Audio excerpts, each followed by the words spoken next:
Going to bring in Chief Business Correspondent Taylor Young with us now. And we know this is a developing situation. So what's the latest since you were out there in the Polk County area? So yesterday morning, 400 acres had been burning and about 30% of it was contained. But around 5 o'clock last night, we're told it has grown to about 600 acres, but 60% is now contained. So a lot of ground kind of being made just in a really short period of time. And I can also say, while that fire came so close to some people's homes, the North Carolina Forest Service says as of right now, no homes have been damaged from this. That is good news. Taylor, we know that we're battling multiple fires across the Carolinas. I mean, at what point do we consider it a wildfire crisis? Are we there now? I mean, there's a lot of fire. We're talking about multiple going on right now, but I do think it's important to note that every single year, North Carolina sees about 5,000 wildfires, putting us in really the top 5 states in terms of how many wildfires happen here.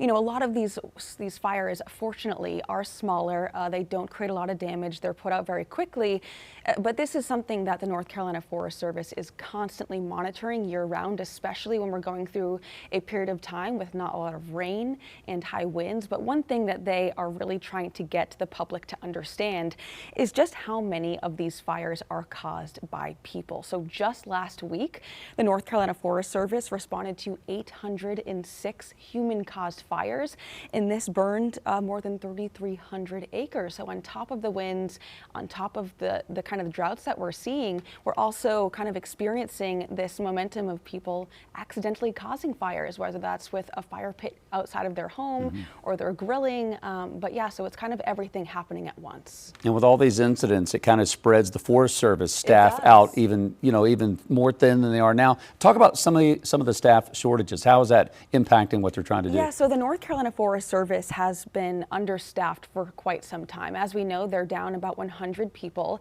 and that's spread pretty evenly across all the regions across the state. And I'm also told that the majority of these workers are the ones out there physically fighting these fires. So these are important positions that need to be filled. On top of that, you also have layoffs on the federal level that is still kind of sparking a lot of questions. Just last month, the Department of Government Efficiency laid off 3,400 National Forest Service members.